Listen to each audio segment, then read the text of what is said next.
And good evening. Warp 103 here, bringing you another Life of a Dad series. This time here, we're dealing about myths about bipolar and effects that it has on my family. Now, this one here will be a two-parter. For the simple fact is there's so many myths out there that it's hard to cover in just one topic. So this one will be two parts. So I'll probably have to put in there part one. Now, this affects a lot of people because there's a big misunderstanding about bipolar in children and in adults. So people don't understand exactly what's going on. So I'm trying to dispel a bit of the rumor mill, bit of things that people really don't understand, so they can get a good handle on it and everything else to that. This is actually by request because I had a person that talked to me a couple of weeks ago to ask me, okay, well, how did you know that your child was bipolar? That was really simple. That was because my wife is bipolar. But my wife didn't know she was bipolar until we met and everything else. And I seen tendencies inside of her that I told her, okay, I think you need to see someone because I think you're bipolar. And she's like, no, I'm not. And this, that. Turns out she is. Turns like her mother is. That's why she has a mental condition that she does right now, because she was bipolar, never had any medication for it, never was diagnosed. And I seen the same tendencies in my daughter. So therefore it was like, okay, ding, light bulb ring. If it's a genetic thing, the mom has it, someone else is probably going to have it. So I'm going to cover things like that. Okay. So the first myth is you are too young to be bipolar. Okay. Now, doctors are loath, really. They do not want to classify any child as being bipolar.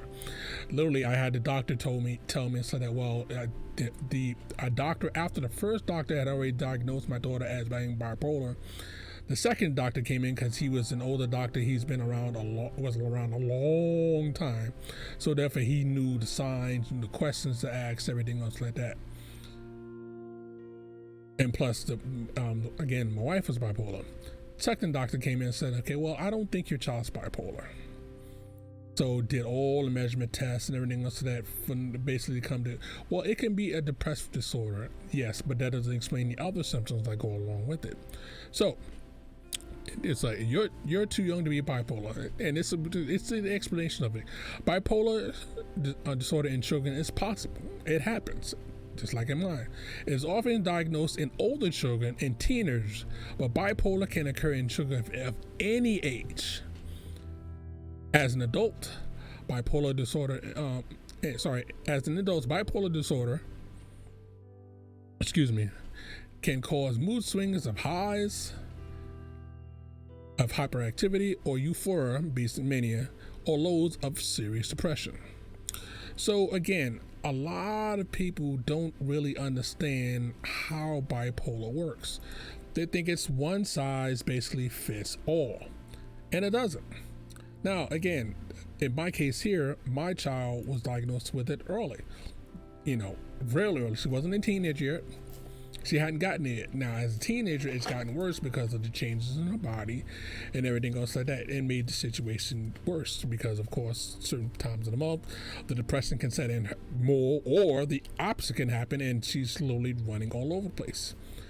So don't let them tell you that, okay, well, just because, you're 8, 7, and you see signs of bipolar condition, you don't let the doctors push it off. Don't let the doctors say, you don't know what you're talking about.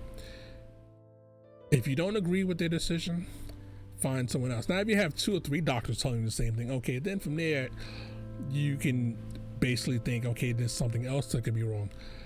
But they get mixed messages. They get diagnosis because, again, they tried their best. And literally, I was told, Well, since it's a child, their brain chemistry changed, and okay, yes, brain chemistry does change, but with your bipolar, it's not going to be like, it just goes to switch back and forth.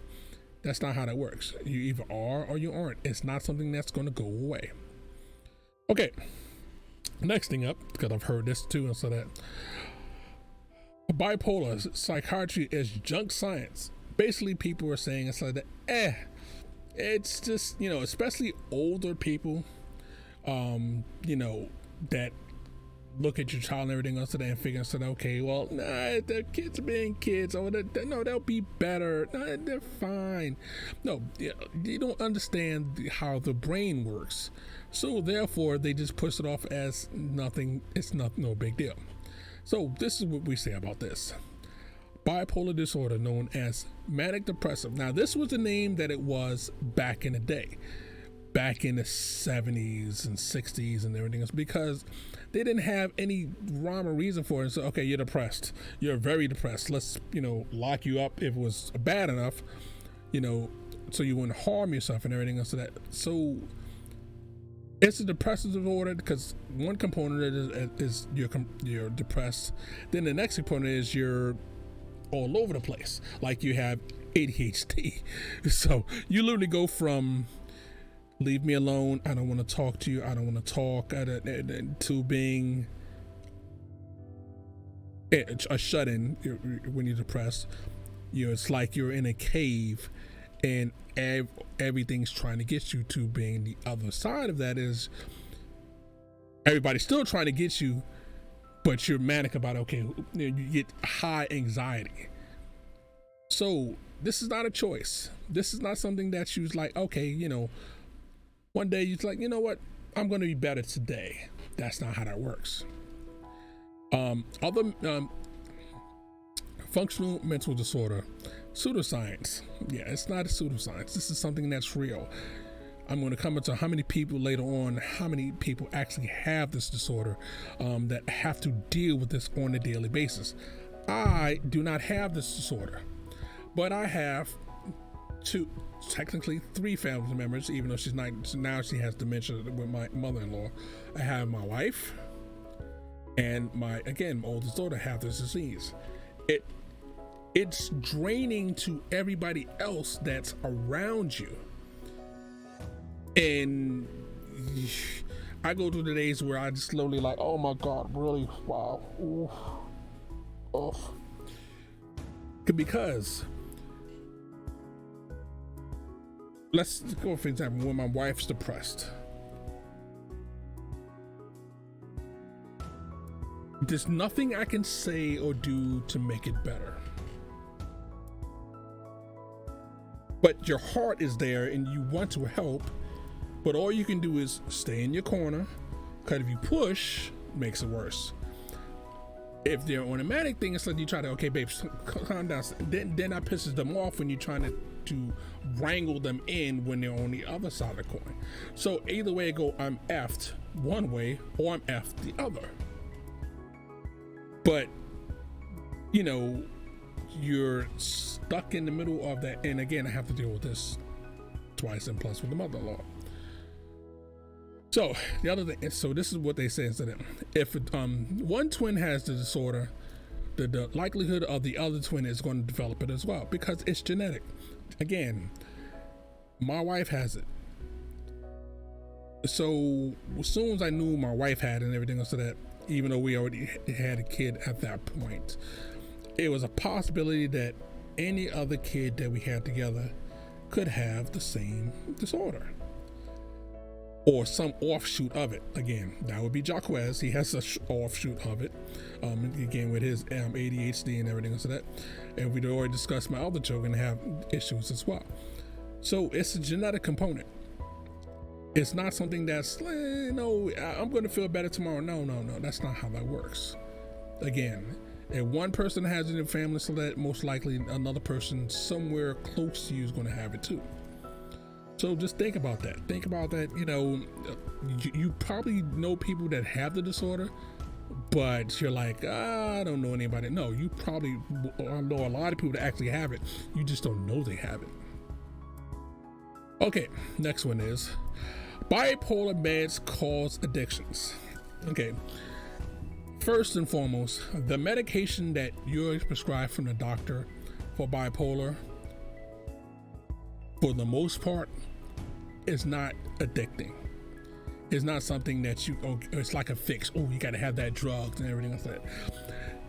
Quite often, the opposite is actually what happens. Most people with bipolar do not want to take meds. It's like, no, the meds make me feel a certain way. The meds make me feel up or down. It makes them feel not what they think is normal. So therefore, they don't want to actually take their meds. So no, the medication itself that you get for bipolar is not addicting. The problem is that you have a lot of people that don't know that they're actually are bipolar, and they self-medicate. So it's common for people with bipolar disorder to self-medicate with drugs and alcohol. These substances seem to ease the symptoms of the manic and depressive episodes first, which partly explains why maybe people with bipolar have an addiction. So it's not the medication that you get for bipolar causing you to be addicted. It's that a lot of people self-medicate, smoke cigarettes, smoke marijuana, drink alcohol, use sex as get an endorphins from sex to make you feel better.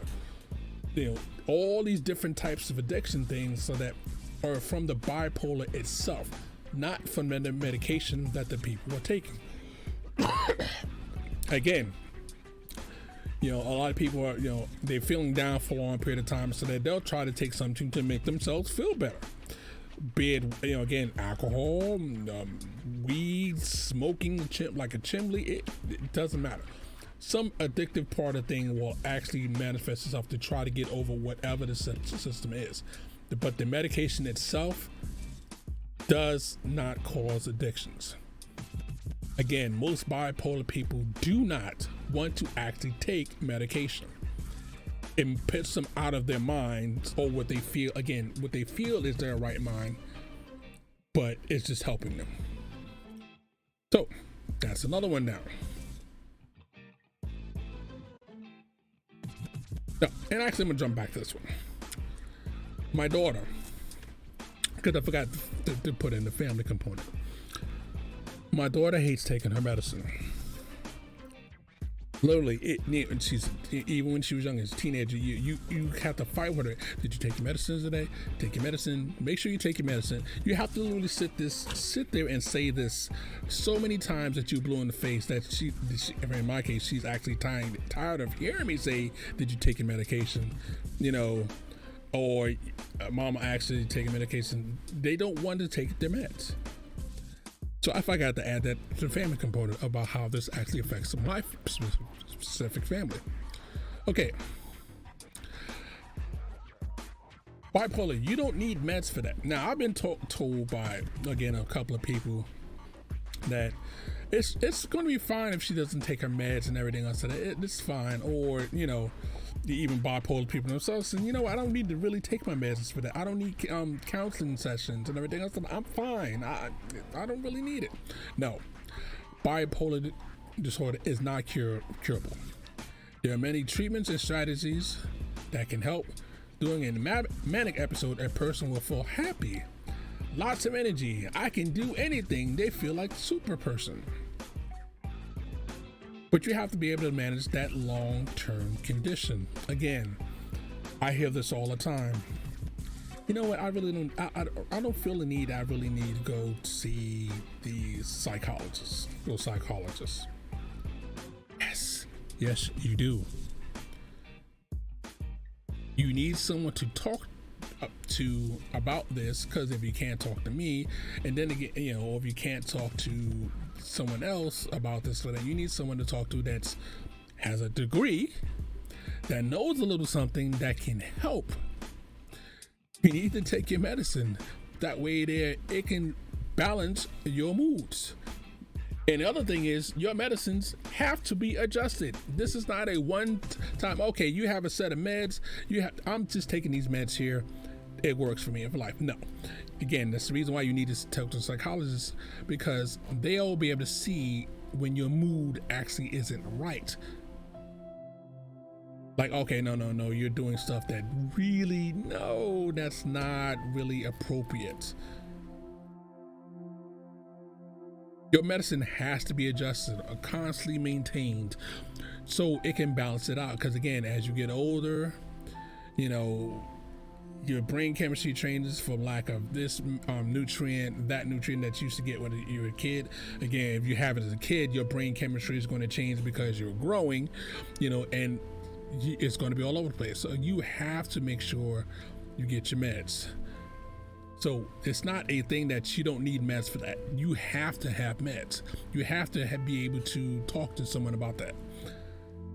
It will help. It will help a lot. So don't think it's just no. Don't let people tell you, no, you don't need meds for that. You'll be fine. No, just shh. Go into the corner. You don't know what you're talking about.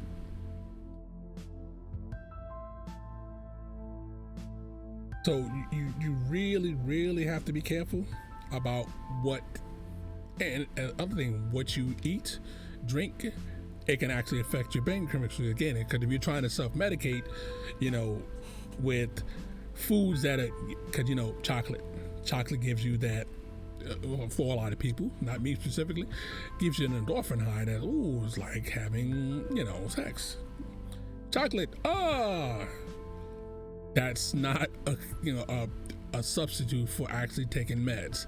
That's not a substitute for actually going to see someone. Drinking a beer over and over again, or wine, or whatever, over and over again. Now again, my thing is, so that I say this, I've talked to my wife about this condition, and she's like, I know what, you can't make someone go. You can express your feelings about it towards it, but ultimately it's up to that person to actually take their meds and do what they need to do. Prime example, my mother-in-law, again, even though she was told when my wife first got diagnosed with being bipolar, for her to go see a psychologist. So, because again, she got put into a mental facility for much younger and everything else, but they just simple breakdown. That's what they called it. It was a breakdown.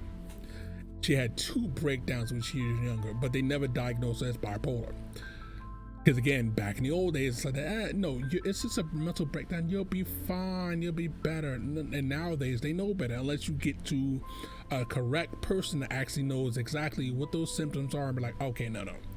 So if she had went when we were telling her, when she was vibrant,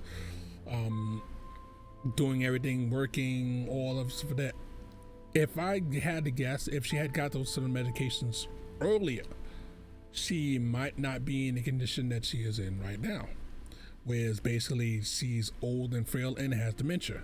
Now, would it have been things saying, okay, well, the dementia might not have happened because she got to it earlier? No, but they might have been able to give her medication to, they would have seen a problem. They would have seen, okay, something is going on, so that things are going on right now, so that you're not seeing. If that would have been done, again, she probably would not be in the state she is in right now. It would have starved off the state. We probably would push the state back, because again, they have medication for, you know, dementia and everything else. So that if you catch it early enough, you can push it off and off and off as long as possible to have a very healthy life. But since she didn't do that, she didn't, no, I don't have this. I'm fine. I don't need anything. I don't need to see anybody. Don't do it. Again, if someone's telling you, or most people are telling you the same thing, get checked out. You never know. If the doctor says, okay, you know, or multiple doctors said this person's wrong, fine.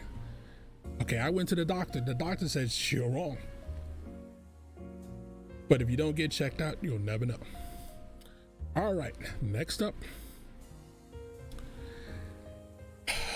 when you're in a manic state, mania, it's productive, you're in a good mood, and you're fun to be around. Okay. The facts. In some instances, this could be correct. A manic person may feel good at first, but without treatment, things will become detrimental and terrifying. They may go on big shopping sprees, spending money beyond their means, and sometimes are overly anxious and highly irritable. Okay. All right. Here in this family here, we go on, I call it the ups and downs. I mean, all things have ups and downs. But I'm not going to say, I can't say the state of our finances and everything else to that, but we had come into a bit of money. And I had a plan for it and to do certain things, pay up things ahead, because that's my thing is, okay, let's pay up some bills ahead, you know, so we can be ready for any disasters or anything that happens. So I'm figuring that we had a reserve. So at the beginning of January, code enforcement came by. Again, I'm telling you about life issues that happens for that. And it's like, okay, well, wait, you gotta tear down this, you gotta fix up your property, you gotta do this, and we're gonna hit you with fines and everything else to that. Okay, so that means I had to get a drawing for my barn to have that basically redone, because if you see, and I am on the channel, you'll see me doing improvements to the house, because some of the things I let go, neglected, because again, I was tired of mother-in-law stuff, this stuff, that, everything is weighing on me, whatever. So, but again, I'm not figuring, okay, well, no problem. We may be able to pay the architect. This will be no problem. He can draw up the plans and everything else to that. And then again, I'm thinking, okay, we got plenty of monies for that. Kind of find out, see who's going on, buying this, buying that, this, that, and everything. Things that, you know, we needed, but we didn't need it right then, or, you know, everything else like that. So now we're tight where we shouldn't be tight. Why? Because stuff happens. A person that's on that thing, so that they get anxious, so it makes them feel better. Again, the shopping spree made her feel better. Okay, I can buy this, I can get this, will help me to do whatever I need to do here, this will help me need to do here. Normal person, when they get that, they usually put it in a savings account, let it sit, or pay the major bills up. Again, but a bipolar person doesn't see that right then and there. They see that, okay, this is going to help me right now by spending all of this money. Not saying the other way down the line, it's going to hurt you. I seen it. I seen an issue. I expressed the issue, and I was basically torn to shreds because I mentioned the issue, and I even mentioned, said, okay, maybe you need to see somebody, go into the thing and talk to someone. No. Basically, I was getting hit over the head with the, you know, okay, I don't know. That's how it affected my family. This is something that, just because they're in the fun phase, as people call it, so that, or they can get everything done phase, that it's a good phase. No, because anything in excess is not necessarily good. You know, I like chicken.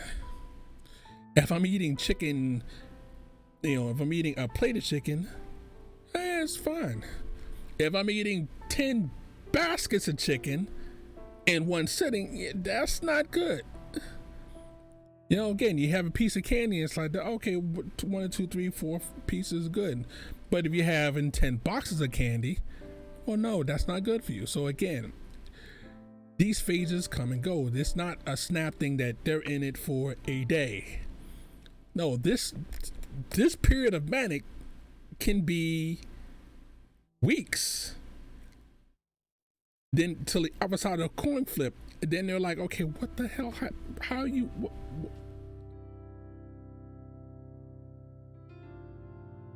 You have to be able to do this. So manic good moods are not necessarily good. They can be. They might be fun for you for a minute, and then after that, that fun is going to go away and it's going to bite you in the hiney. But okay, on to the next. Oh, actually, no. Let's finish with this one because I forgot. I wrote it in the part of this. Little things become big things. I'm a guy. We have kids. You know, I forget to take the garbage out, or the kids forget the garbage out. That thing can blow from, well, okay, babe, just make sure tomorrow take the garbage out when you get back. When she gets in, babe, can you take the garbage out for me for that?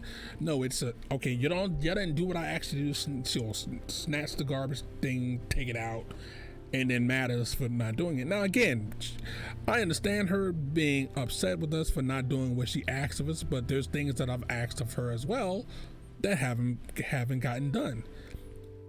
You know, and it's, to me, at the first time asking, second time asking, third, fourth, fifth time, and after that I just stopped asking. So at the first two times asking, I'm not going to be mad about that because, you know, she forgot. She had other things on her mind. Okay, kids, same thing. They have other things on their mind at the seconds for that. It happens. Little things will get out of control. Then the other thing is when they're in that mood or in the depressed mood, they'll snap at you like, well, you know, you didn't do this. And whoa. Look at all the things in that day that I've done, taking care of, you know, taking care of the kids, taking care of your mom, you know, trying to keep up with this or do that, and I've forgotten something, or something that got left on the thing that was supposed to be done that wasn't done. Now again, what am I wrong for not doing what was asking me to be done? Of course. There's no way I'm shirking the responsibility saying, well, you know, no. But you're not supposed to lose your mind over the same situation either.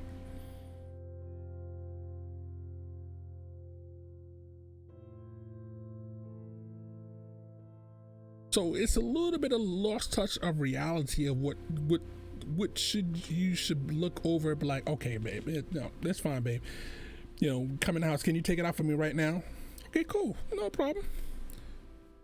Not, you know, snatch it up, go outside, I should have done it. Because you never know what my day's been like. Okay, so now on to the next thing. Bipolar people are violent and dangerous. Okay. Bipolar people are people. It has nothing to do with them being bipolar if they are violent and dangerous. Because you can have a person that's not bipolar and be violent and dangerous. Don't just blame bipolar people for being the people that, or people that have a mental disorder, that they are the most violent and dangerous people on the planet. No, I know people that are perfectly sane that are just as dangerous or just as violent. I'm gonna raise my hand right here. I'm not bipolar. I'm a normal individual that's had a lot of crap happen to me in my life. Can I be violent? Yes. Can I be dangerous? Yes. As I explained to y'all before, so that, you know, I have anger management issues for that. That I've worked on all my life, so that I have things to say, okay, you know, people are pissing me off, to say, okay, shut my hole, do something else, do anything else to let that period in my mind pass. So don't figure that, okay, it's just the people that have mental disorders, the bipolar people, they're the ones that actually are dangerous. No, bipolar people are not to blame for violent behavior.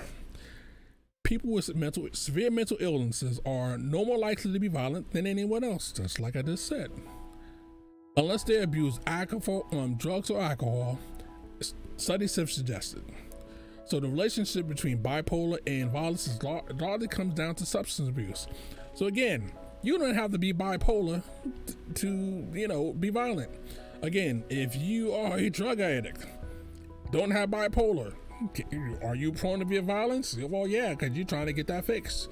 You're prone to do something to someone else so you can get that money to do whatever the substance you are on. If you're alcoholic, it's like that. Some people, again, I'm Native American, so that a lot of Native Americans, they call it firewater. They call it firewater for a reason. You drink alcohol and you get violent. It's a thing. Yeah, just because of skin color, so that dark, so that doesn't mean the Native American part of my blood doesn't get fired up. But it's not a thing that I know. Okay, well, first of all, I can't really drink because even when I drink a little bit, I'm just high. But that's beside the point. Literally, this is not something that is just bipolar people. Yeah, I know you've probably seen plenty of people that are on drugs and alcohol get violent for no reason. The two alcoholics in the street fighting over a wine bottle. Again, I'm from New York, so therefore I've seen this all the time. They got the pass the liquor. No, my liquor. Then they start fighting over the liquor bottle, or fighting over drugs and everything else. So it's not a bipolar thing. It's not a drug, a mental disorder thing. It is a people thing. Anybody can be violent and dangerous. Don't just blame people that are bipolar, because that's not fair to the bipolar people. They didn't do, most of the time they haven't done anything to you. Now, is it possible for a bipolar person to be violent? Well, sure. But at that point, like I said, anyone can be violent. Anyone can be dangerous. Don't put it on the mentally ill to say that they're more likely than anybody else, because that's not really true. Okay. This is the other one. Just stop whining. Depression isn't real. Okay. By default, I'm normally not a depressed person. Normally, I let's just something flow right off my shoulders. It's just, relax, whatever. Okay, let it roll. I'm not going to think. Sometimes a normal person can get depressed, but they're usually depressed for a day because something happened. Just like when the family cat died, when Lucky died. That got me down for a minute because, he was a member of the family. He's a cat, and I don't like cats. I'm not a cat person, but that cat was kind of special. That cat came up to me. He loved the love on me because, he got the name Lucky because his mother, which was a stray cat, left the cat in my chair. As a baby, I took the cat, put the cat back into where she was sleeping at.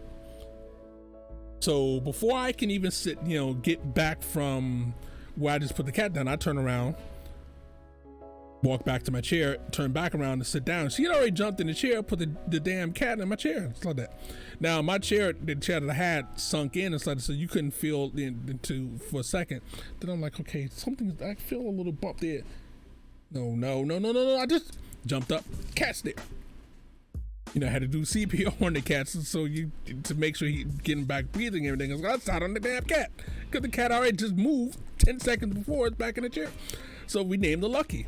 Lucky was my man. He was just shit. He was like, okay, let me come over here. Let's pet me a little bit. Okay, we good. I know you're not a cat person and everything else. So I'm going to play dog for you and everything else to that, so you'll know. I was depressed because my cat died. My son was depressed because the cat died. But a bipolar person, that depression is completely different because it's extreme. Most persons are depressed for a day, about again, or 2 or 3 even, because something happened to make them depressed. A bipolar person can be depressed for no reason at all.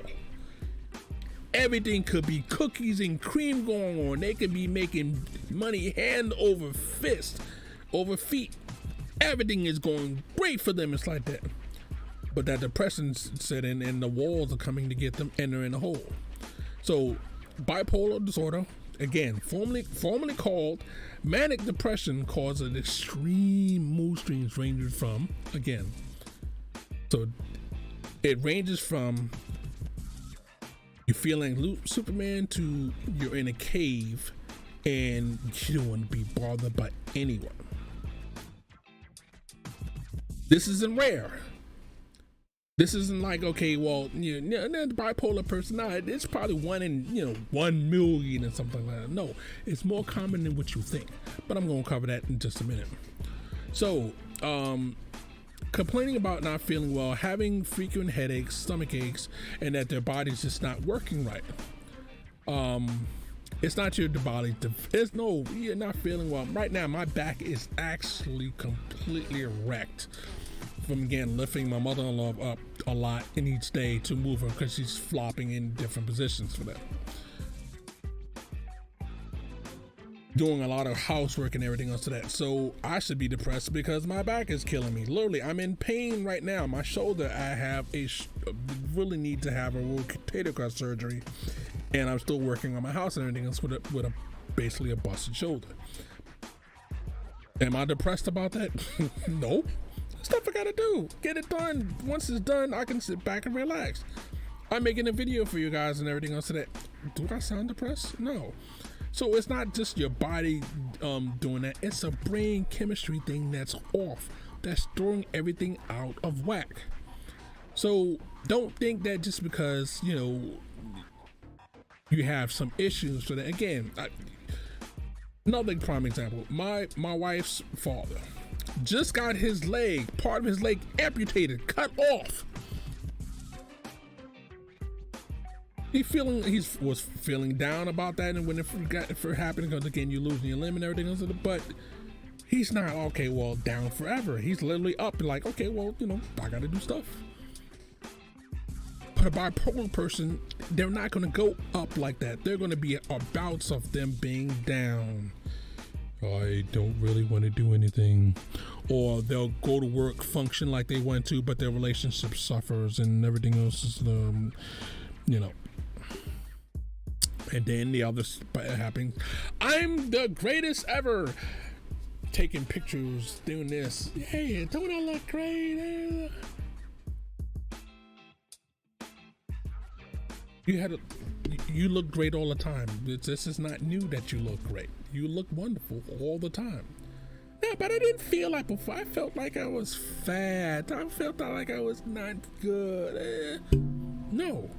Again, this is how it plays to my family, because my wife, I always think she looks great. It was a point, I used to say it so much that she used to basically, I don't believe you. I don't think you did. I'm fat. I'm this. I don't look good. I'm just, babe, you look great. No, I don't really. Babe, you look wonderful. You're so luscious. I just want to kiss you all over. No, don't touch me. I don't. No. Because that's when she's in a depression mode. I got to the point of not saying it anymore because it was literally aggravating her that I was saying that she looked good.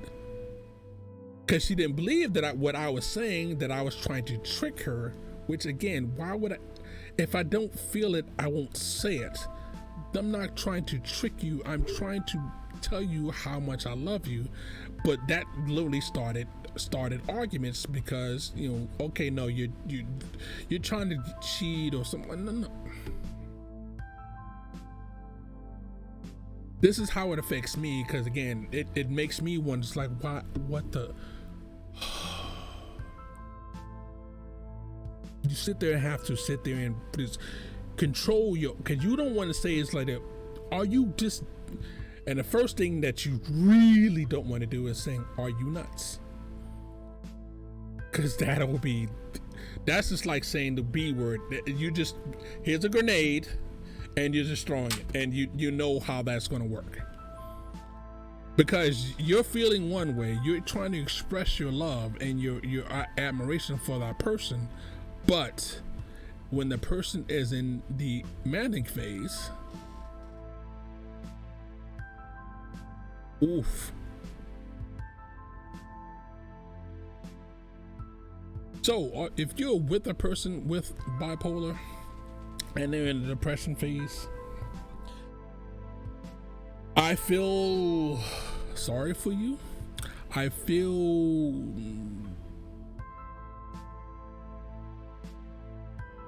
I hope that you are a strong-willed person that can deal with that.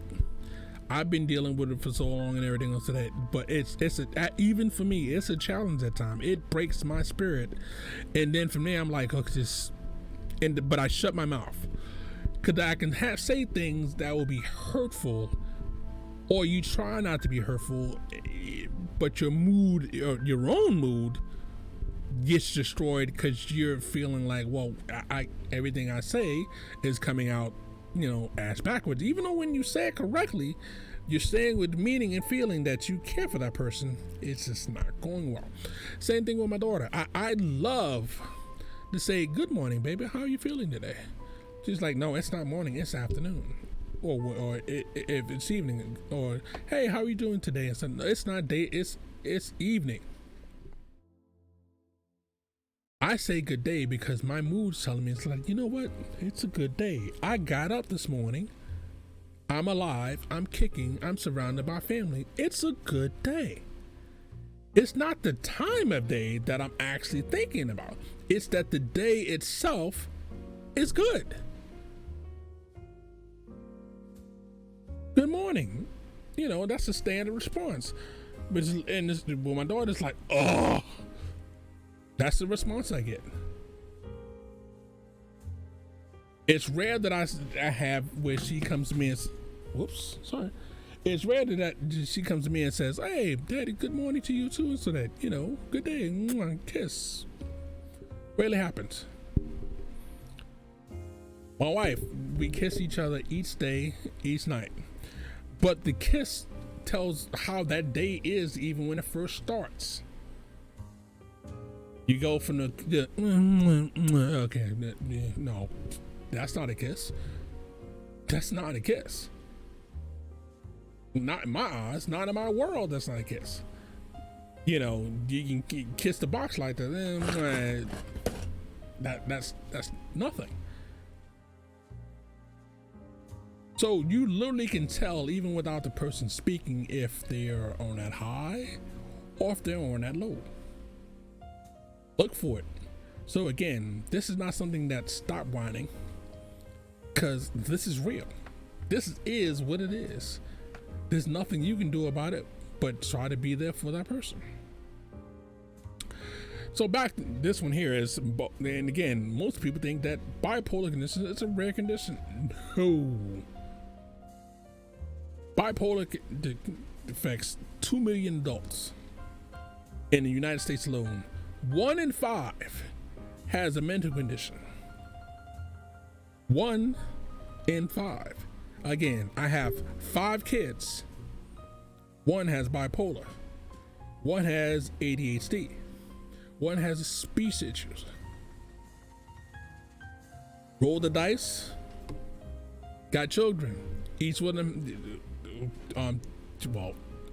each one except for 1 has some type of condition. My middle daughter, again, has an anger management thing like me. It's a genetic condition.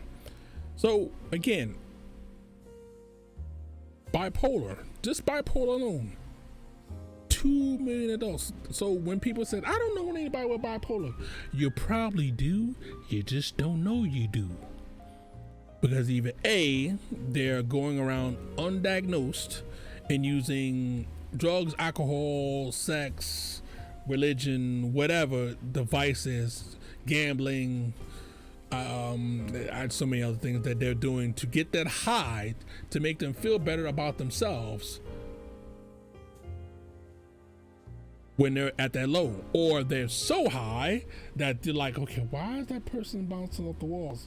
No one can be that happy and lonely. I say people, there's no way that person can be that happy unless they just hit the lottery. Their family just hit the lottery. Everything in their life is going perfectly right now. They got the news. And again, I'm not talking about one day. I'm talking about people I've seen for a while, for days, that it's like, wow, there's just no way they can be that happy.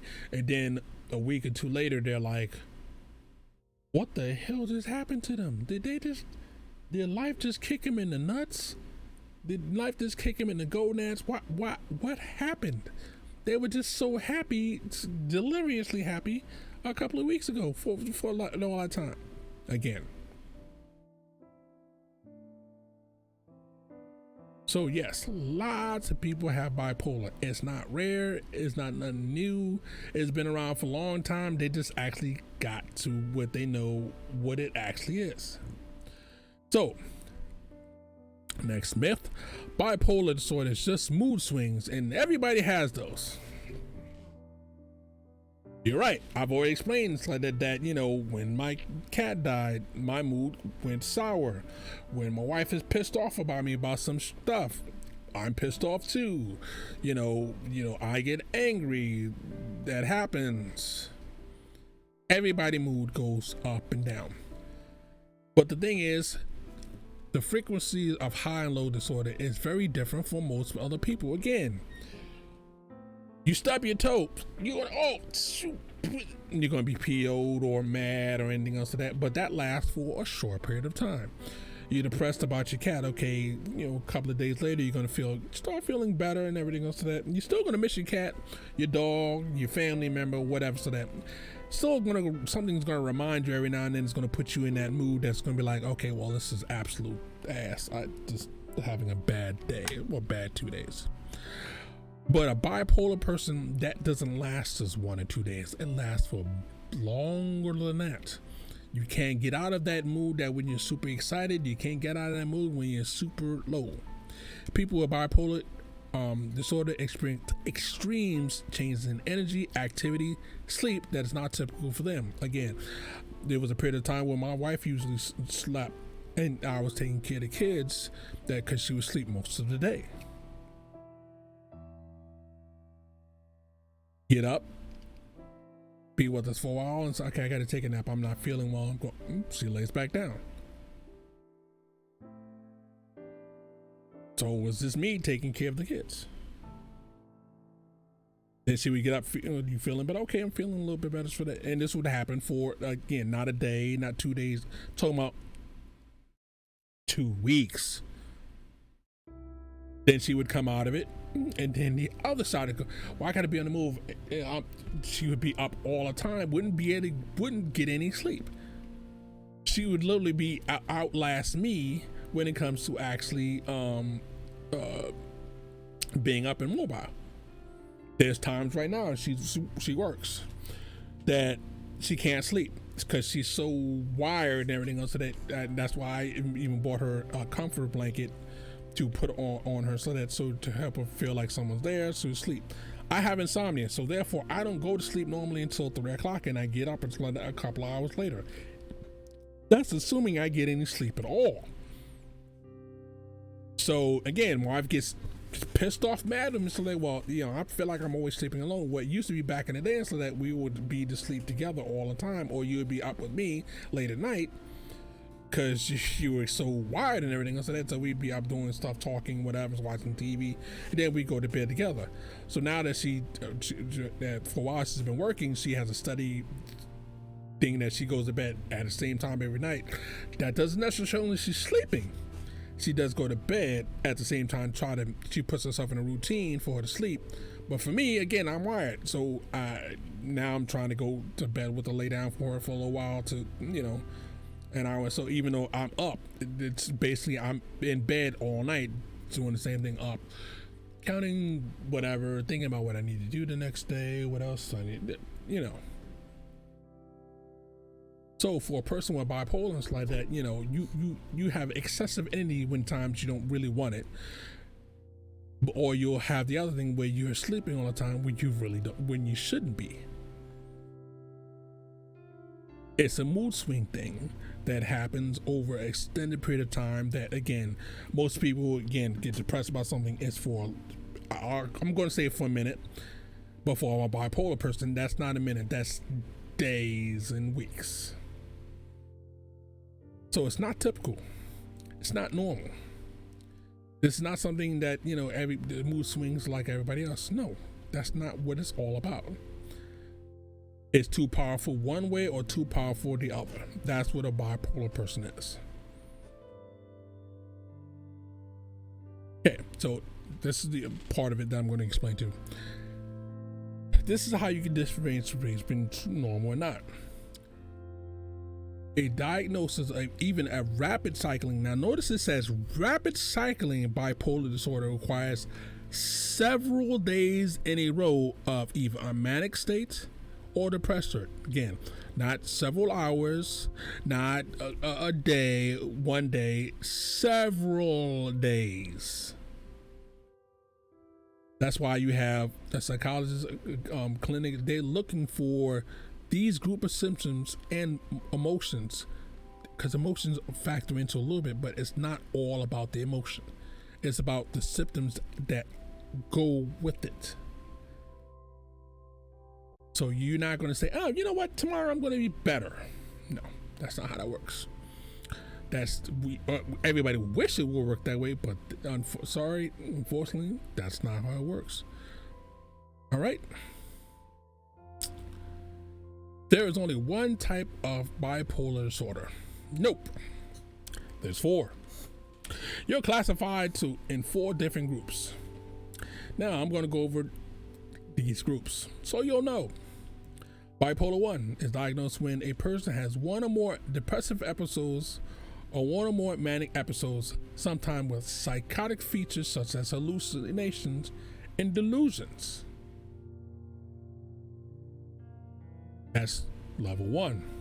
Level 2 has the depressive episode that is a major feature of at least one hypomanic episode, and hypomania is less severe with this type of mania, meaning that what they're trying to say is that you'll have it, but it won't last as long, but it gets worse.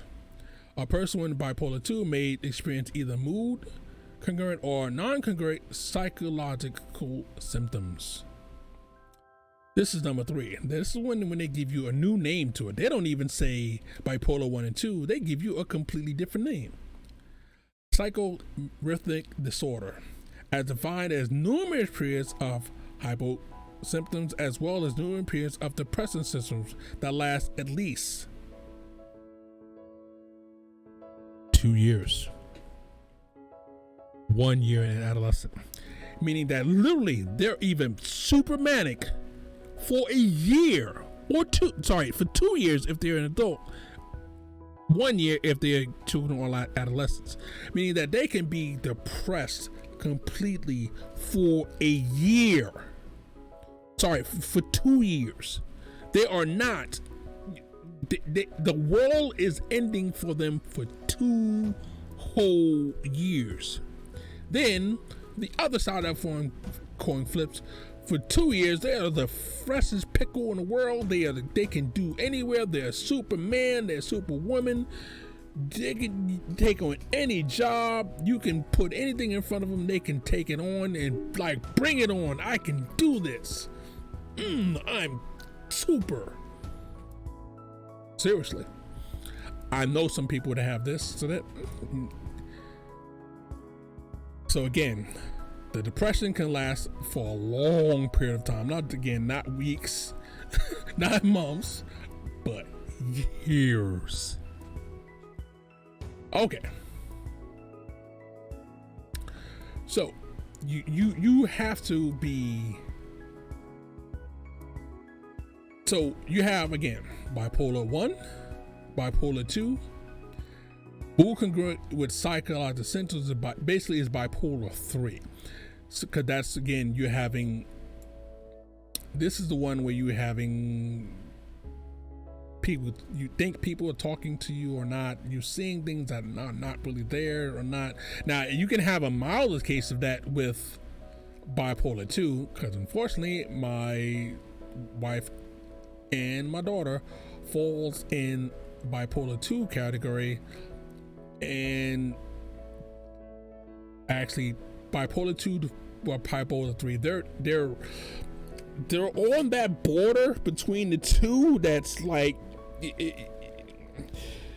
they basically say number 2, but again, I've seen my daughter and the doctors have said, okay, when you space out and you're or they have these dreams that my wife be telling me some dreams. I'm sitting there like, what the actual F are you okay? One has one type of dreams all the time. And again, not this, everybody has dreams, but I'm talking about dreams that would scare the pants off of most people. You would call them nightmares, but these nightmares doesn't happen for a day or two. These happen for days, or they'll have the waking moments of these type of things happen to them too. So again, in my wife and daughter's case, they're bipolar 2, close to bipolar 3. It depends on which doctor you talk to tell you which one it is. And again, that's probably a condition of where they are in the current scheme of, you know, the medication program. So yeah, it's a lot of things to diagnose, a lot of things to digest. That's the reason why I'm gonna cut these into 2 episodes, because this is just part 1 of the myths that people have that, you know, people don't understand. All right. Bipolar can be cured through diet and exercise. If you eat right and eat healthy, you'll be fine. Get that bipolar. What? No. Are you joking? No. Diet and exercise will make your body feel better, but that has nothing to do with the mind. You have to have medication to cure the mind. Again, this is no cure. This is a lifelong illness. This is not something that tomorrow it's over, done, never have it again. Once you are diagnosed with this, once you have it, you have it. You'll always be dealing with this. Your spouse will always be dealing with this. Most people, spouse-wise, cannot deal with a person with bipolar. You have to find that extra special someone that can deal with this, because I'm gonna tell you this right now, guys or gals, let me go it from a guy point of view, because I'm a guy. Guys don't like to be neglected. Guys don't like to feel like they're unloved. They will leave your ass and find someone new in a heartbeat. Opposite side of the coin. Okay. You have a guy that has the bipolar. Girls like to feel loved. They like the candy, the flowers, the thing, the this and that thing, and everything else like that. How long do you think a girl's gonna stay with you and like that if you not doing the things that you think she thinks you need to do? Yeah, that's not gonna work out well. So the person that deals with a bipolar person has to be extra special. Don't lose that person. The likelihood that you find someone else that is going to be as patient, as loving, as forgiving to all the stuff that goes along with that, good luck. So now, since there's no cure, it can be well managed with medication and talk therapy. Notice that every time I go through this list, things for that, again, this is stuff that I pulled up off the net. There's pamphlets on this and everything else that from doctors. I'm talking about from AMA. This is not some stuff that's from some no-name person on the internet. This is talking about through the medical association. If they're not receiving talk therapy, again, they can say all the time, I don't need to go to therapy. Every documentation tells you have to do talk therapy. If you're not doing it,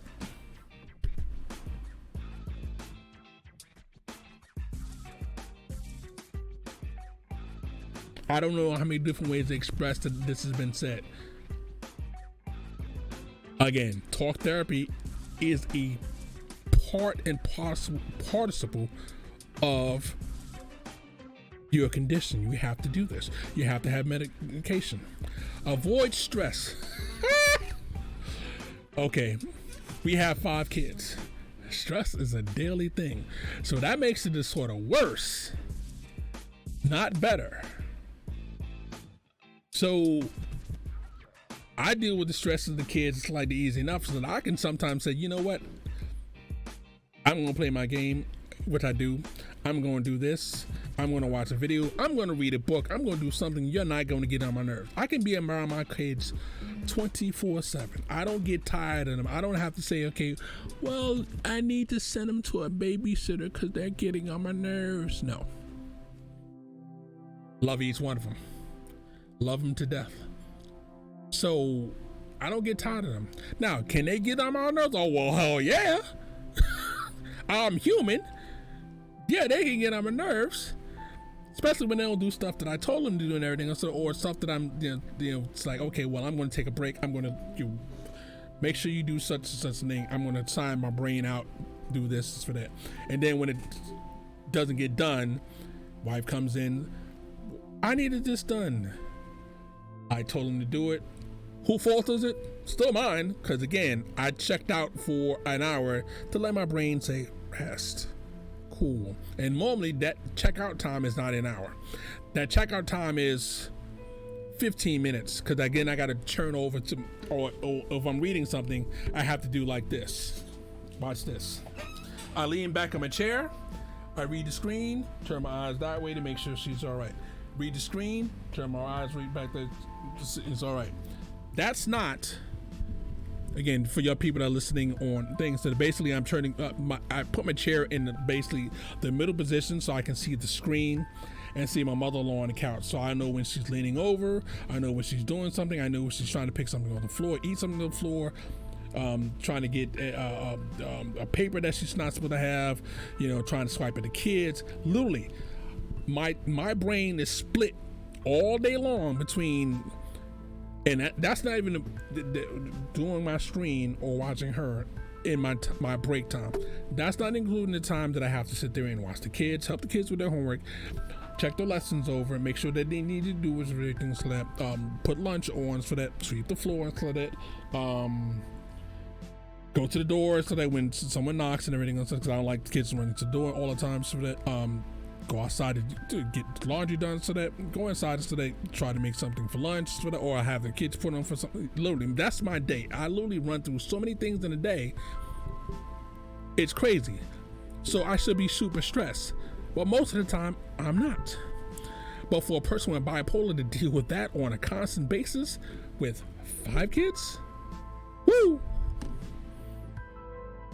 So they have to maintain a regular pattern of sleep, eat, exercise. Now, since she's been working, she's been better with her. Okay, let me rephrase that. Yeah, no, I'm not gonna rephrase that. She's been better. My wife is with things, but is it where it's supposed to be for a normal person? No. Next thing, my daughter. Again, I try my best to actually get her up the same time every day if she's not already up, but lately she's been getting up more, but she normally goes to bed around the same time, which is nice. She doesn't get up as much at nighttime. She doesn't stay up as much at nighttime as she used to. She's been able to go to sleep. So sleep schedule wise, but her eating pattern, still not right. Her exercise pattern, still not right.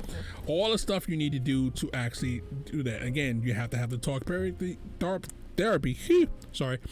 medication, but you cannot avoid stress, because stress, even for a child, we have FCAS, we have lessons that have to be done. I have to harp on the lesson. Okay, you got to get this lesson, blah, blah, blah, blah. You got to do it.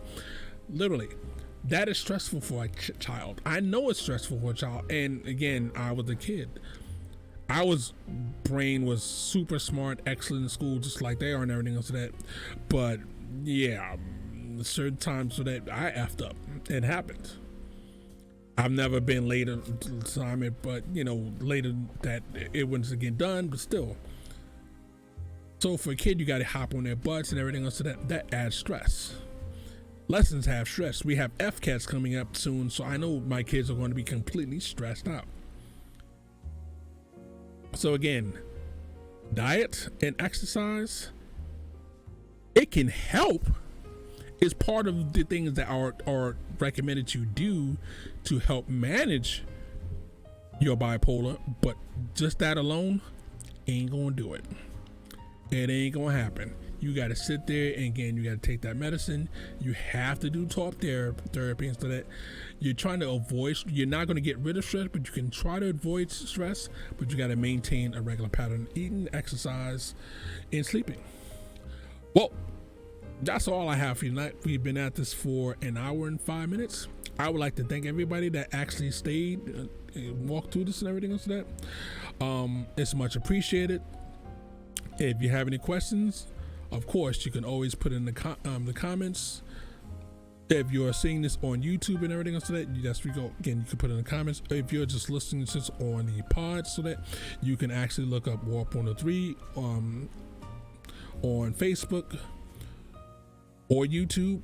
Leave comments there. It's a Warp 103 or Warp 103 Productions. Again, you can find me also on Twitter, Warp 103. So I'd like to thank everybody for watching. Thank everybody for listening. This is Warp 103 saying warp out, have fun, and of course, we'll always catch you on the next one.